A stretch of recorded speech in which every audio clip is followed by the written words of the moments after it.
Hi, and welcome everybody to today's conference entitled How the Australian Space Industry Could Put Global Cities in Orbit. So before we start, I would like to begin by acknowledging the traditional custodians of the land on which we meet today and pay my respects to the elders past and present.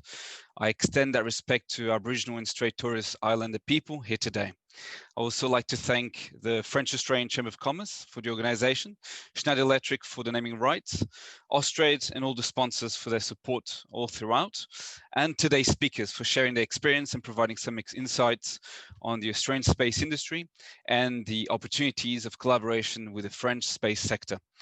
Please bear in mind, this conference will be followed by a Q&A session, so make sure to write your questions and dedicated space, so we'll have answered them at the end of the conversation. So it's my pleasure to welcome today's speakers for the French-ANZ Business Days Space Conference. And today we're bringing together institutions, the government, industrials from the space sector. And we have with us today Carl Rodriguez, the Executive Director, International National Engagement at Australian Space Agency, Matthew Ways, the Managing Director at CNES Regional Liaison Office, Matt Dawson, Director of Space Business at Thales, and Daniel Toole, the Senior Advisor of Space Industry at Austrade. Now, just a quick few words about myself. I'll be today's moderators for this conference. My name is Fernando Guerra Alves. I'm currently the head of the Industry Department for Business France in Australia and New Zealand. Business France is the French Embassy Trade Commission. It's the national government agency responsible for supporting the international development of French companies, as well as promoting international investment in France. We have around 1,500 people around the world, and our office is part of the wider ASEAN Pacific zone, which covers around 11 countries in the zone, where we help shape and drive international relations to create synergies between French and companies in the Pacific region. In terms of my role, very quickly, I'm responsible for leading a trade and investment advisors and consultants. And in the past 4 years, we've assisted over 200 French companies in investing, developing, and setting up in Australia in a wide range of industries, which range from space, mining, energy, all the way to naval sector. And we also lead the official French delegation in Australia and ASEAN. So maybe just a quick personal information. I'm myself a child of globalization. I worked and studied and lived in Portugal, France, England, Mercosur, and Australia. And I hold 2 master's degrees in commerce business management from the University of Sydney. And my experience has always been in strategy consulting. So on top of my very brief introduction of each speaker, we will now have a few minutes of roundtable presentations to provide a little more detail about everybody's background and responsibilities. So let's start the roundtable with you, Carl, maybe, if you could present yourself in around 3-4 minutes. Okay, excuse me. Welcome everyone. So my name is Carl Rodriguez. I'm the Executive Director for International and National Engagement for the Australian Space Agency. It's a real pleasure to be here again, presenting with the French. My background is actually quite varied. I also have lived and worked in different countries, Hong Kong, as well as in the US. Coming back here, my background is in actually engineering, software engineering, and that took me through into venture capital. And since venture capital, I moved into research and research commercialization and worked for CSIRO before moving across to the agency. So I think that's enough about me. Thank you, Fernando. Carl. Thank you. Thank you. Maybe Mathieu, if you'd like to present yourself as well. Sure. So thank you very much for having me. So I'm the regional director of CNES, the French Space Agency. My zone actually is the Indo-Pacific zone. So I'm in charge of our relationship not only with Australia, but also with India. And currently I'm speaking to you out of India. So very happy to be here. My background is I'm a Navy officer, and I've been working in space for the last 25 years. I've mainly joined the diplomatic service a long time ago, and one of the positions I had in the past was French negotiator for space at the European Union. So building up this relationship with Australia was something that we really took from our heart. It is a very intense relationship between France and Australia in space. And CNES has been the first, it's maybe noticeable, to sign an MOU with the Australian Space Agency just after it was integrated. So, well, I think we will have the opportunity to develop all the projects we have together. But let me say, you know, there's more than just MOUs. All of this is a human adventure. Thank you, Mathieu. Thank you for that presentation. Maybe Matt Dawson, if you could present yourself as well. Sure, thanks, Fernando. Yeah, my name's Matt Dawson. I head up the space business for Thales Australia. That includes responsibilities, of course, for winning and then delivering space business across Australia and New Zealand. And my background is also a bit like Carl's, varied, ranging from commercial experience across defence and aerospace, and also telecommunications, delivering large-scale system integration programs. I spent the best part of the last decade actually delivering the national broadband network satellite programs and fixed wireless programs. And they are both obviously substantial multi-billion-dollar programs. And the satellite program there now is happily delivering, of course, high-speed broadband to regional and rural Australians that otherwise would have no connectivity. So that, as you could imagine, has been life-changing for, as I say, over 100,000 Australians now. So very proud of that legacy, but also now looking forward to the huge growth that we should be experiencing in the space industry here in Australia as well. Thank you very much, Matt, for that presentation. And finally, but not least, Daniel O'Toole. Thank you. Yeah, so my name is Daniel O'Toole. I'm the Senior Advisor for the space industry for the Australian Trade and Investment Commission.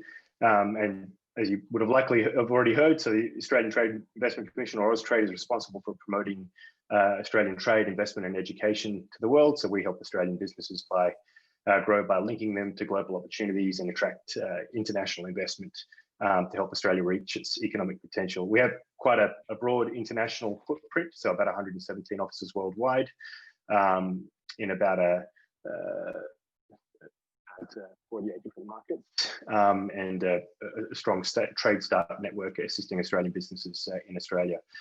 So my role specifically, I do work with the space industry, and we have a strong relationship with the Australian Space Agency, and as part of that, I'm also seconded partially to Carl's team there. So we work on a number of joint initiatives with them to assist industry here and attract international investment.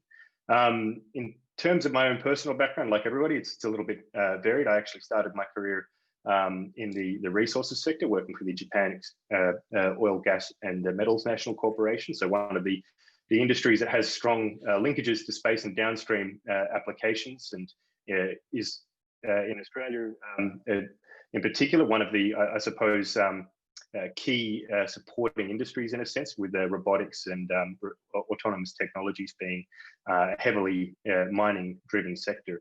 Following that, I worked for the Japan External Trade Organization, working with a lot of IT companies who also use space. So the linkages and the level of utilization of space has been a sort of a theme through all the different industries I've worked with until joining Austrade. Thank you, Daniel. Thanks. And thank you for all the panel of experts for being here today again. It's a pleasure to have all of you here with us. And maybe to provide a bit more context around today's conference's topic. So the space sector and space industry is an intrinsic and crucial part of modern cities. So it contributes to the development of priority sectors, including defense, agriculture, mining, tourism, but as well as services communities, as well as health and education. And as it was mentioned, the Australian Space Industry was established in 2018 with a goal of tripling the annual value of the Australian space industry to $12 billion and creating 20,000 new jobs by 2030. So as Mathieu also explained and said, the Australian Space Agency and the Centre National d'Études Spatiales, so this French space agency, the CNES, signed an MOU partnership in 2018, and that was only a few weeks after the Australian Space Agency was launched. And Thales as well have signed a joint statement of strategic intent and cooperation. So during this roundtable, we'll be shedding some light to what the institutional and industrial space leaders are currently working towards in terms of missions and the next steps to strengthen the French-Australian space collaborations for the industrials, their supply chains, academia, and R&D ecosystems. So without further ado, I'd like to start this roundtable by commencing the roundtable questions. And to do so, I'd like to note that the Australian Space Agency is currently undertaking some international programs, such as the Moon to Mars initiative. Maybe I'll start with you, Carl. Could you provide us more information regarding this program, what it entails, and the opportunity it provides Australian businesses and future French-Australian collaborations? Sure, thank you very much. So that's right. The Australian Space Agency is only about 2 years old, but we're based on a strategy that is multifold. One is international partnerships. One is building our national capability. One is the regulatory, so safe entrepreneurialism is what we want to promote. And then there's inspiration and the inspiring of the Australian community to get behind this and to create those 20,000 new jobs. But I think focusing on the international element and the partnering element is really where a lot of our programs have been designed. We know that we're not new to space, but one of the things that we are cognizant of is that we need to partner both with agencies and with industry to effectively look at how we can collaborate in major space endeavors. The programs, as you were talking about, Fernando, are threefold. The three programs that we have announced to date has been our International Space Investment Initiative, and the Minister announced the recipients of those recently. Our Space Infrastructure Fund, which looks at building out the national capability here in Australia, and they include elements of, say, mission control in Adelaide, or our space manufacturing centre that we'll be looking to build in Sydney, or our robotics and artificial intelligence command and control centre that we're building out in Perth. And then beyond that, the major program that you alluded to is our Moon to Mars program. So that was announced by our Prime Minister late last year, and that is a $150 million program that's dedicated to Australian industry to partner with all international collaborators in order to support NASA's Artemis mission.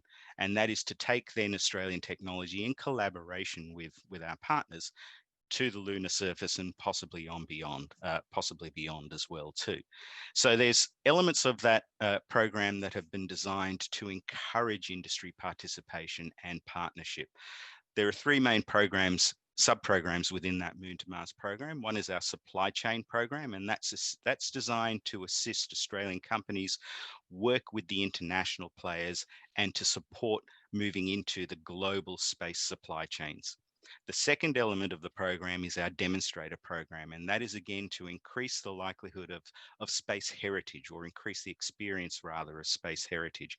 And so we have some fantastic technology here in Australia. What we now need to do is again work with our partners to space harden and to demonstrate this capability in space. And then the last part of it is our Trailblazer program, which is a major inspirational mission to the lunar surface and lunar environs. And that is unashamedly looking at putting an Australian flag on the moon. Having said that, again, we know that we can't do this alone, and we need to partner with a number of players, agencies and industry. I can talk more about those in much more detail, Fernando, but I think I might stop there for now. Thank you so much, Carl. It's extremely interesting. I did not know about the Trailblazer program. I look forward to seeing the Australian flag on the moon one day. And maybe Mathieu, now I'll bounce down on you as well. So you represent the French government space agency. So could you provide us some information as well on, so maybe what the CNES is currently working on in Australia as well, to tie in with what Carl just mentioned? Absolutely. So we have a number of partnerships running in Australia, especially with the academic sector. So let me just speak about the UNSW, for example, with whom we installed mission design center in Canberra. It's an amazing tool. We have the same in Toulouse, and we replicated it in Australia. So that's also a way we can, we can partner in bringing things that we have done, and of course going for exchanges. So with this center, as an example, we have reduced the possibility to design a satellite, to design a spacecraft to a couple of weeks or even 1 week, while before, without this center, you needed months. So that's just an example. Another example to reflect on what Carl was saying, Moon, Mars. We are working with ANSTO in Sydney to test the effect of heavy particles, so space particles, on human tissues. So that is an amazing project, since what is done is that we use the particle accelerator in Sydney to irradiate human tissues and see how our bodies would be affected by long-term space travels and long-distance space travels. You know, this is a major issue today. We have a lot of the technology that would allow us to go to Mars, but we have still this issue with solar storms, which could eventually kill the crew, and we have no shielding today. So we are working on that with Australia. I think this is worth to mention because people are not really aware of this kind of cooperation. And it is an extremely powerful cooperation, which can have applications also in the civilian sector, since for cancer treatment and so on, there is a lot of derivations possible. So not only do we do that, but we work also with the Australian National University, with whom we have signed an agreement on very, very innovative projects. I'm just going to speak of one of them, which is optical telecommunications. You know, optical telecommunications is the future of satellites, and our friends of Thales are very much aware. Last revolution we had was electrical propulsion on satellites, and which made satellites 30% less heavy. Optical telecommunication will solve the problem of bringing down the images. And there is so this is a technology of tomorrow, and it is our role as agencies to prepare the work of industry. So we are doing this with ANU, with the University of Western Australia. Also, we have cooperations on optical. So this is in a nutshell. I wanted to show that we have multiple things, you know, running, and extremely attractive things. But I think that our aim now with Carl is to find a flagship program between both organizations, so the Australian Space Agency and the French Space Agency, because it is important that we materialize the common trust that we have established between ourselves by a concrete program. And we are working on it. We need technical meetings. This is not something that has to come from the politicians or from the top or even from us. This has to come from the technical teams. So I really much think that it could make a huge difference if we go for a significant project together. Just to finish, it is something that is always very related to human relations. And what we have planned in this matter is to send one of our best experts in spacecraft design to Australia. So we are engaged in a program of exchange of personnel between France and Australia. And this is the way, I mean, if people work with people, that is the way you can do the big things. Thank you, Mathieu. It's very interesting to note that there's already in the pipeline staff exchanges. You guys are already doing some optical communications research and heavy ion radiation as well, human tissues, which is being done in Australia.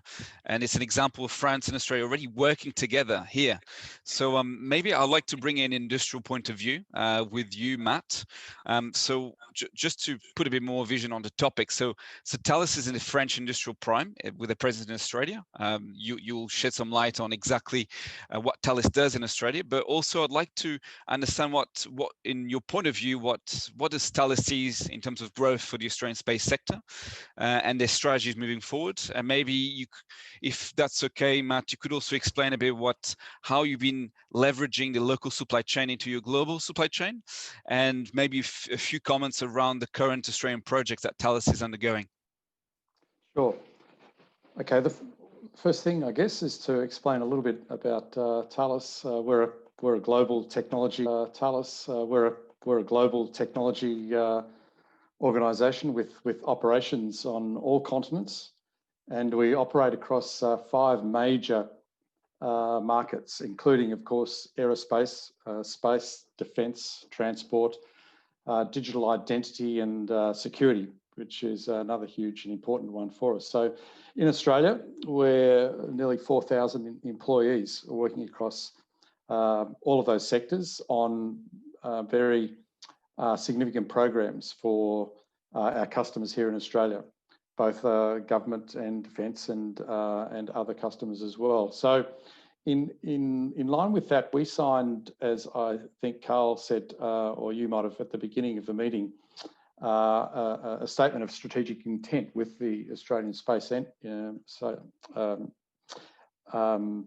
Agency. And in that, we outlined, I think, 5 or 6 key strategic pillars as to how we can contribute to that shared vision of growing the Australian space industry, not just in capability, but also in terms of competitiveness, so that it can work competitively on a global scale as well, and contribute to some of those international collaboration projects that Mathieu was talking about. So those 5 pillars, just those strategic pillars, I guess, behind how we contribute to that growth. And start off with, obviously, the promotion of space, the promotion of investment in the space industry itself, and the space as being part of how governments and other actors in the industry can deliver solutions, space-based solutions. The second way is by leveraging Thales's and Thales Alenia Space, a subsidiary in France, obviously, the experience, bringing that experience to industry players here in Australia, whether it's across telecommunications or position, navigation and timing, Earth observation, space exploration, and of course space infrastructure. So we have decades of experience that we can bring to the industry here to save a lot of time, I guess, in new entrants and new players in the space industry having to learn themselves. We can bring that experience and contribute directly.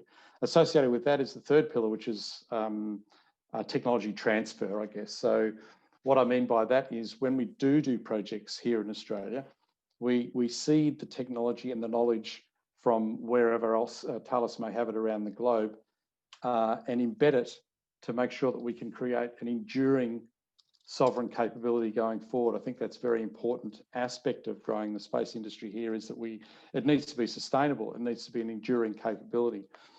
The other thing that the other pillar that we see as a core part of the strategy is investment in research and development.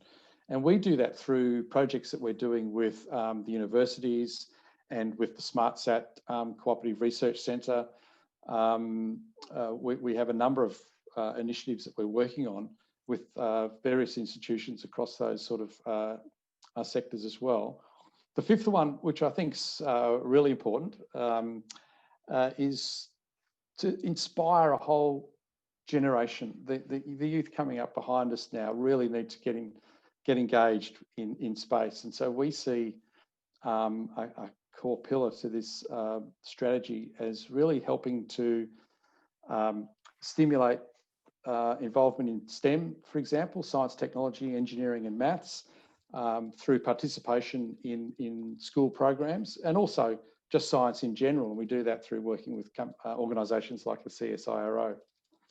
And I think that the sixth and final one, key pillar of helping to grow the industry here is on the back of the fact that Thales Australia has invested or contributed $1.3 billion to our supply chain. So supplies that feed into Thales Australia as part of our delivery to our customers and programs that we deliver, $1.3 billion over the last 18 months. And we want to build on that by growing the space industry here locally, so that $1.3 billion maybe can become bigger and bigger over the next few years. And we know that that's the number because we engaged a company called Alpha Beta to basically, we opened our books and said, you know, have a look, tell us how we're going, and how does the food chain work, basically, and understand ourselves how much we're spending in with our suppliers to help grow various industries here locally as well. And that's, as I say, what we want to be able to repeat with the space industry as well. So that's an overview, I guess, of the 5 or 6 key aspects of how we believe we can ensure a successful space industry here locally in Australia and in the region as well. Thank you, Matt, for the overview of your core pillars, the work you've been doing with STEM as well, which I didn't know, and universities and global supply chains. It's so interesting to note that Thales has been collaborating with industry to develop sovereign capability in the space sector as well, and not just defense. So that's very interesting to note. I'd like to maybe have a point of view from the industry attraction standpoint. Maybe the fact that the space sector has a federal approach, and Daniel, you can comment on that, and maybe you could provide some information on how federal government is investing in space projects across Australia, so not just in specific states.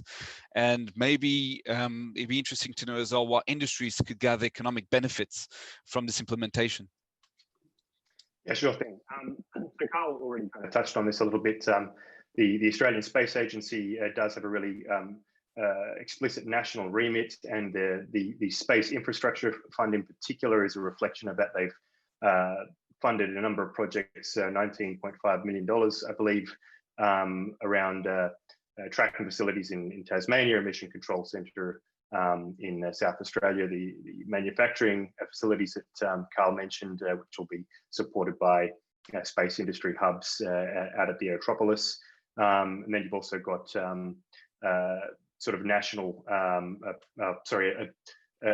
couple of national programs like a payload qualifications facility program and data centers, robotics, automation, and AI command and controls that are based out of WA. So you've got these kind of state focused but national funded programs that usually have match funding with the states. But on top of that, you've got a range of other areas of investment.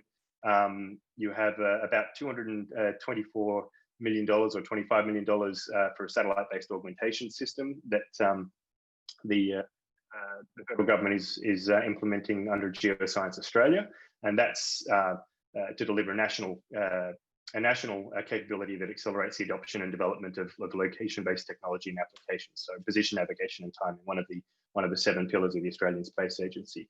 And programs like that have very clear downstream benefits for all kinds of industries in Australia. You know, everything from agribusiness, mining, smart cities, you know, emergency services. Everything uses position, navigation, and timing that has any technical element to it. In addition to that, you've also got a very strong defence investment in space. So the recently announced Defence Force Structure Review, Force Structure Review 2020 plan, announced $7 billion of space investment around space control, around a range of different areas for the Defence Forces, with a particular focus around satellite communications, communications assurance, space situational awareness, and terrestrial operations in contested space. So those are the most well-established ones for the moment. We've also had a recent announcement of a modern manufacturing strategy, which includes a modern manufacturing initiative of $1.3 billion, and that's focused on 6 industries, of which defence and space are 2 core industries, and that will try to transform manufacturing businesses and help them scale up, integrate them into local international supply chains and a range of other things like that. So that'll require cross-agency support from organisations like Austrade, from the Department of Industry, from the Australian Space Agency, obviously, to assist companies getting ready. And that's kind of the picture of investment in Australia. Is it's kind of in 2 planks. It's in capability development through direct major projects, and then there's also a range of different grants. And on the grants front, Carl's touched on it previously. You've got the Space Agency's ISI, which has already dished out a number of grants. You've got the Moon to Mars grants, which have come out, but you've also got a range of other industry grants that are run by different departments. So the Defence Innovation Hub provides grants for specific capabilities that they're real work experience for companies to develop capabilities, and that cuts across industries. But there's been a lot of space companies who've been awarded that as a priority sector. So most recently, we've had in the last round, I believe, Silentium Defence for their space passive radar system, and Spiral Blue were the 2 space companies on that list who collectively got a few $1 million. I think Silentium got 3.5 out of that. So there's a lot of different pillars to the investment, and the downstream benefits. I mean, given the way it's structured, it really is quite all-encompassing. The technologies themselves, particularly things like space-based augmentation system, as I mentioned, enables a range of downstream industries, but the other investments will be very beneficial to advanced manufacturing companies, all kinds of upstream space companies, satellite payload manufacturers and developers, and all the related industries around space as well. Thank you, Danu. It's interesting to note that there's a ripple down on not just downstream, but upstream as well. And it's relatable as well for, as you said, agriculture, mining, smart cities. And I'll be interested to later on maybe discuss on the $7 billion investment, which is around the defense space sector, which would be interesting as well to talk with Matt Dawson, because you talked as well priorly in terms of transfer technology from Thales, and I'll be interested to know, Matt, how can Thales assist in terms of transport of European technology into Australia, and this European technology in Australia, which could be of interest for this $7 billion, for example, investment in the defence and space sector. Yeah, sure. I can talk a little bit about that. Because we have a history of being successful with being able to transplant technology from wherever Thales has that capability on the planet to bring it into Australia. A good example would be our airspace mobility services capability, air traffic control, I guess, where probably about 10 years ago that transfer of technology to Australia occurred. And on the back of that, we have now grown that capability to the extent that Australia is now seen as the centre of excellence for the Thales Group when it comes to airspace mobility services. We're, of course, doing the One Sky program here in Australia, which is the Joint Civil Defence Air Traffic Management System. But we also export now as well. So not only is Australia now just the centre of excellence for this sort of technology, to the point where we now export those sort of solutions to other nations, to the point now where I think something like 40% of the global airspace is controlled and managed using Thales-based systems. So that is certainly a success story for us there. And that's exactly the sort of model that we're intending to replicate with projects that we win here in Australia. For example, Geoscience Australia, on behalf of the New Zealand and Australian governments, are currently going through a procurement process. And we're obviously hopeful that we'll, as a participant in that process, win the government's trust to deliver that. But as part of that, we would certainly be transferring, again, knowledge here in Australia, embedding it here to create an enduring sovereign capability, essentially, and then growing from there. And having said that, of course, I think it's always important to make sure that any technology that is transplanted and developed and expanded here always has a link back or an international reach back, if you like, to make sure that we're always on the same sort of roadmap. No one wants to be on a stranded product stream or stranded by themselves. There always needs to be that link to make sure that we're always consistent and remain on the roadmap of continual progression and continual development in whatever the area of technology might be.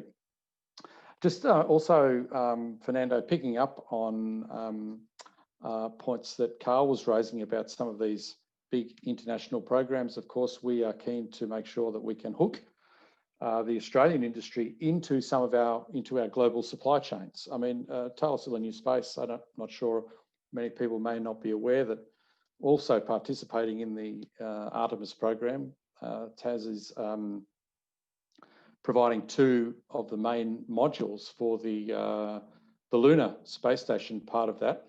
Obviously, on the back of its experience with the current International Space Station with pressurized modules. So, there are always those sort of international opportunities for the Australian industry to hook back through a prime like Thales in through our global supply chains to participate in those sorts of programs. Another one might be the European Mars sample return mission, where they're planning, to go to Mars and bring back physical samples of rocks and whatever else can be returned back to Earth. So again, Thales Alenia Space is playing a role in that program, and so we'll be leveraging our global supply chain to make sure that we can deliver the best solution there, combined with our decades of experience in those sorts of missions. So that's just, I guess, 2 ways in which it works. There's the industry here in Australia hooking into those global supply chains. There's also Thales bringing its technology and transferring it here locally to create, as I say, those enduring sovereign capabilities that Australia will need to be able to grow from moving forward. Thank you, Matt. It's very interesting to know not only the projects that Thales has been doing in Australia, so from the Airspace Mobility Centre, the One Sky program, to exporting now as well. And then also you'll be providing to some pressured modules for the lunar mission and potentially integrating Australian companies into your global supply chain. So it's very interesting to know that a prime like Thales, and therefore the private sector, is motivated to grow the Australian space sector, and very, very interesting to see. And maybe Daniel, this is a perfect segue for a question on what are the things the private sector can do, like Thales. Well, what could you shed some light on where you see Australia's value add for investors wanting to do exactly what Thales did, or more, or in a different way? Yeah, sure. So I suppose on the initial point around how to engage with major global primes like Thales, I do think this is something we've seen particularly in the obviously in the naval sector with the submarines project, where there's been I guess a strong push to incorporate Australian capability. That's something that you'll see more of, I think, throughout all defence projects in Australia. We don't have a strict industrial policy, say like the United States, but we have I think, a growing interest in incorporating local companies into those larger supply chains. So there'll be an eagerness to give those younger companies opportunities. So looking at those major defence space projects that are coming up at $7 billion. More broadly on opportunities and our I suppose advantages. The 7 civil space priorities that the Space Agency outlined kind of giving into this. But you've got communications and ground stations, Earth observation, space situational awareness, position navigation and timing. Again, leapfrog and R&D. So all your things like space medicine, quantum computing, AI, and all the rest of it, and access to space and robotics or autonomous systems and AI technologies. So those areas are ones that we have a lot of capability in. Of those, from an investment standpoint, you could easily see, given the increasingly the increasingly active nature of space, the number of launches planned for constellations, space situational awareness is going to become increasingly critical. And Australia is incredibly well positioned to be part of a global network that helps monitor space traffic management. I mean, their defense departments around the world have their own monitoring capabilities for this, but commercially, this is going to become, as important as it is for the aviation industry. And that's something that Australia, in terms of providing the data, is critical. And we're seeing interest already from both Australian companies who have best-in-class space situational awareness capabilities, and also international providers who are looking to expand their networks out here. On the application side of things, the ability for things like PNT and Earth observation in particular, and other communications IoT technologies to support major primary industries, is something that has been a driver for the growth of a lot of the space technologies we've seen in Australia. So companies like Myriota and Fleet who support the agribusiness sector. And anecdotally, I've spoken to companies like them and others who say that, particularly at the moment with COVID and the impact it's having on the workforce, it's actually driving people, not to the region, but they actually are finding more difficulty in some of these areas to hire people. So the reliance on technology, there is an opportunity there to grow that footprint and that uptake more of those downstream technologies for primary industries that are so important to Australia. Other than that, there's obviously the ability to work with the existing primary capabilities like the mining sector and that connection to the Moon to Mars initiative. So obviously the autonomous technologies that we've got in Australia, and the remote access technologies in particular, are going to be critical for managing in-orbit activities. And a group in Australia has been set up to help sort of bring a lot of those capabilities together that would be of interest, I think, to a lot of international players. It's the Australian Remote Operations on Space and Earth, so it's AROSE for short. I think I got that right, Carl. That are a consortia that's aimed at trying to bring a lot of that best-in-class capability together to assist those sorts of projects. Thanks, Daniel. It's very interesting to see, and I think our listeners will be interested as well to understand Australia's value adds. And thank you for showcasing that. I'd like to now just steer the topic towards the fact that the CNES and the Australian Space Agency signed an MOU.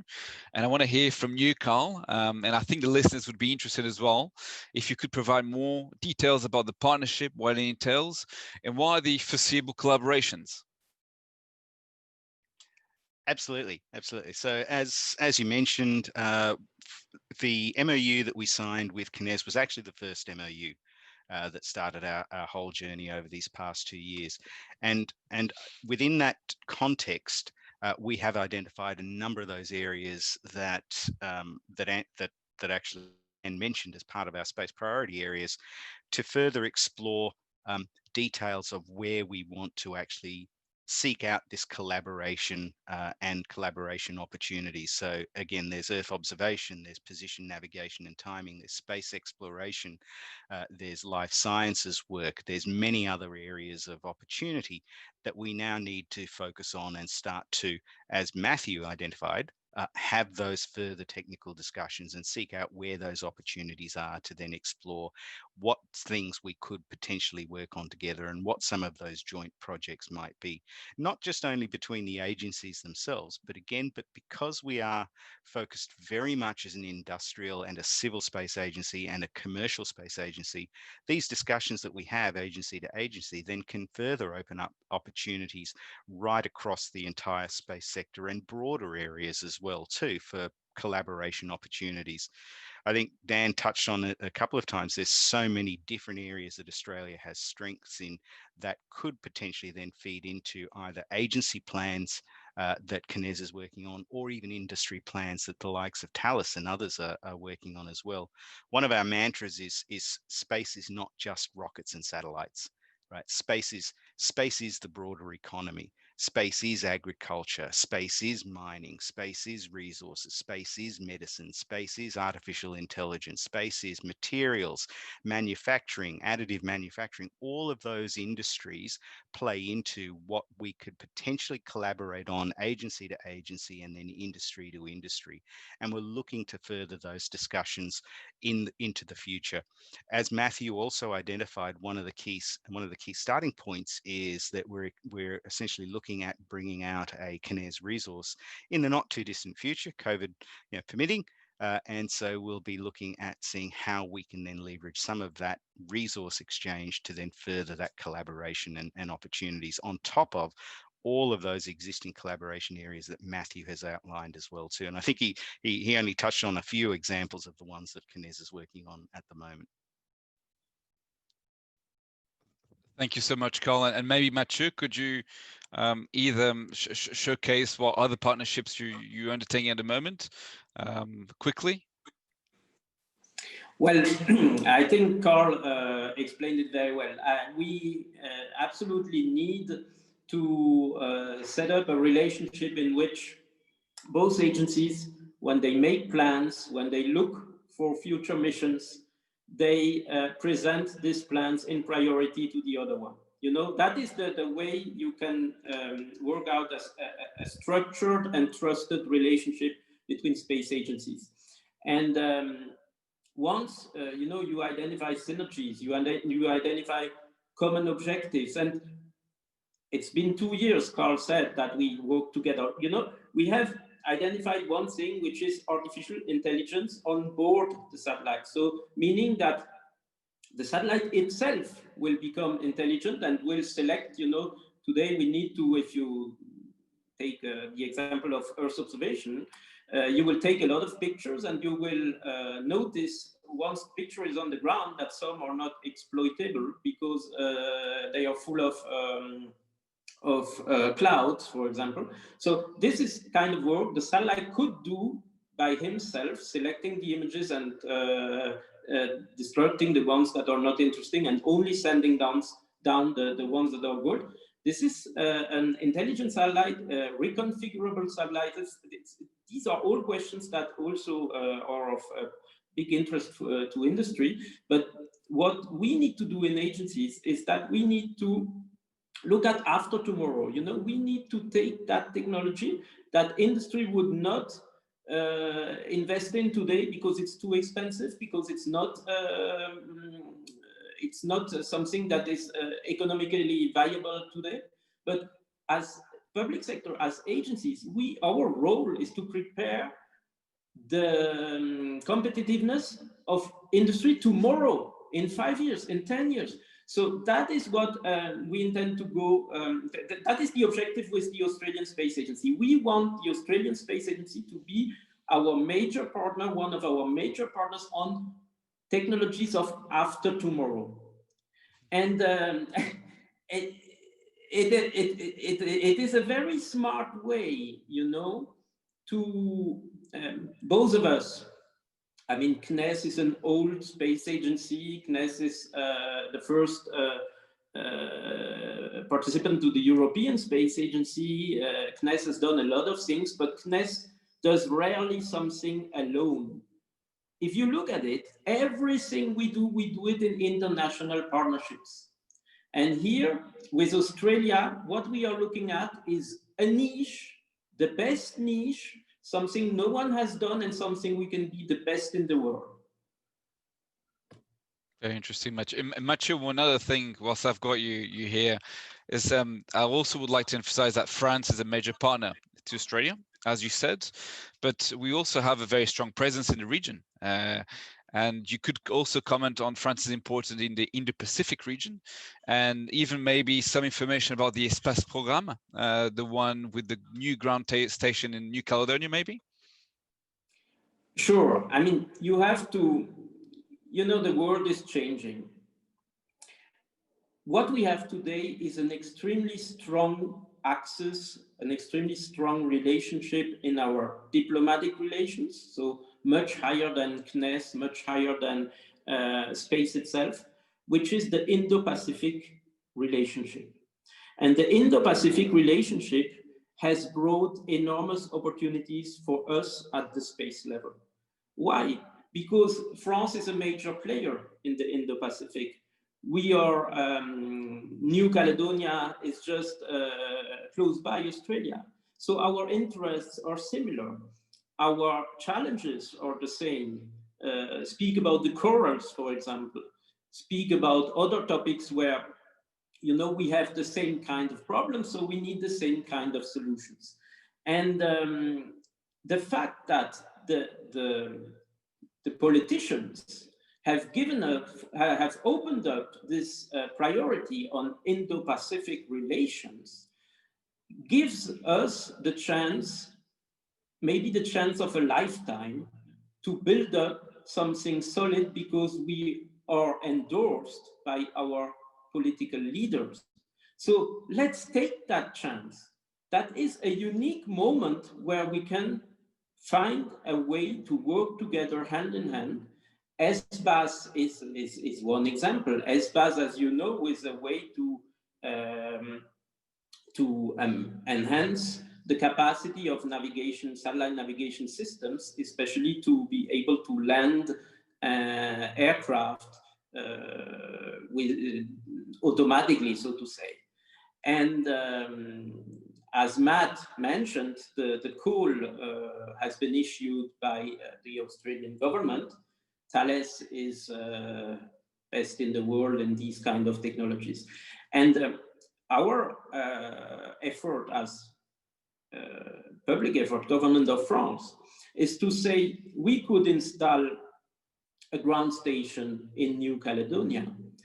So if we install an SPAS station in New Caledonia, of course it will help territory, it will help the New Caledonians and enhance their life and be good for the New Caledonian citizen.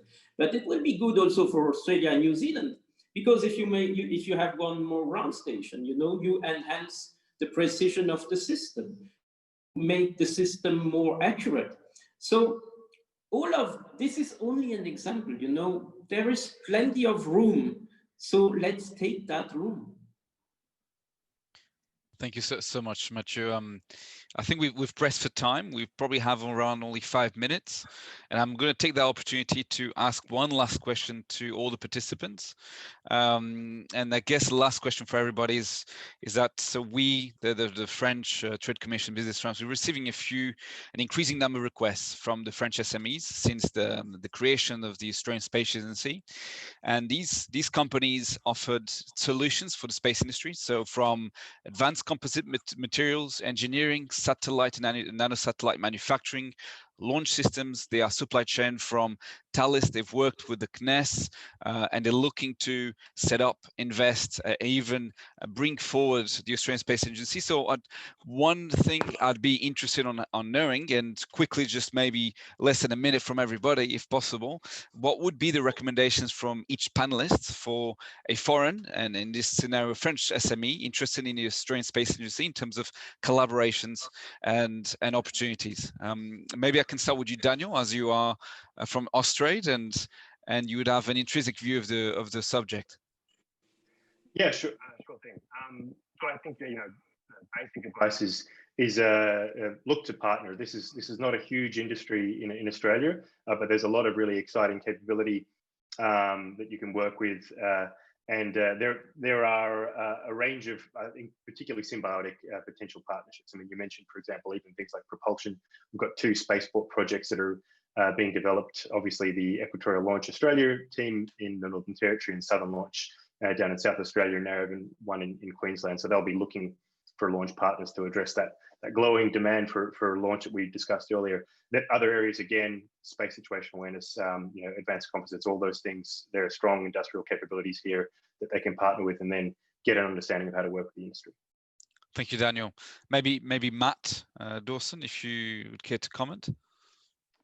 Yeah, I think I tend to agree with Daniel. I think partnership is the key, Fernando. I think we certainly look to partner with Australian industry. We do that on all our projects to maximise, as I said, the Australian content and the creation of this sovereign capability. But where there's an aspect that's missing, or some technology, some niche that isn't available within the Australian ecosystem, then absolutely I would encourage any French SME to partner with a member of the Australian industry to be able to provide that solution or whatever it might be as part of a bigger picture. That would be my view. Thanks, Matt. Maybe Mathieu, do you have any comments? Yeah, sure. I mean, we have programs, not for, well, we work a lot with Thales and the big ones, but for the younger industry, you know, we have programs at CNES to accompany them. And this is something that is very important for Australia because, in my opinion, the small industry could partner very well in a bridging system where we could put together French and Australian young industry and have exchanges. So bring some experts from French industry to Australia, bring some experts from Australian industry to France. Only in having these personal exchanges, you will realize that you may build, big things together. And otherwise, I think that Australia has a very huge potential, and it has a huge potential not only in infrastructure building, but also in services, and this needs really much. We have to learn a lot in Europe from Australia in terms of services, in terms of data analysis. Australia is the best in the world. So that is another thing. And let me just say that in France, we have managed a very smart emerging capacity of building nanosatellites. We have at CNES given out the contract to build a state-of-the-art, very innovative nanosatellites, and we have given it to a medium enterprise. And this company has built up the capacity, didn't have it before. It has built up the capacity to build nanosatellites, which today are the best nanosatellites in the world, with huge capacities, enormous capacities. And the company is Hemeria, and Thales is well involved as well. And I think this is the kind of thing we could imagine in Australia as well. The public sector has to be a partner to the private sector in order to come up with some general help.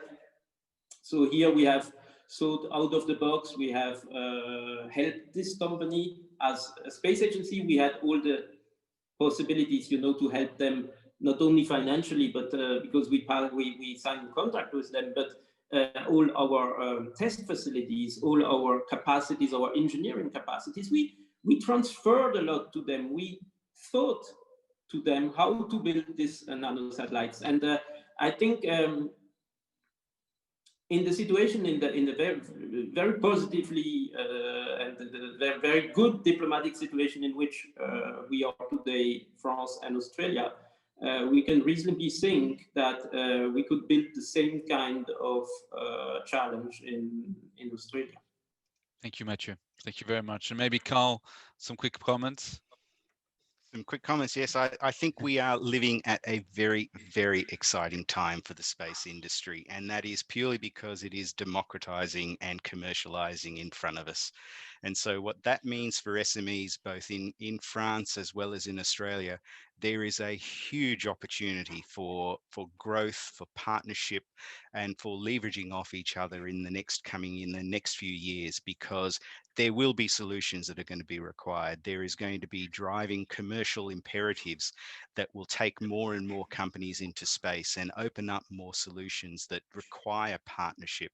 There was this concept way back in the 80s and 90s, I think it was. It was called open innovation back then. It's really starting now, and in so many accelerated sorts of formats.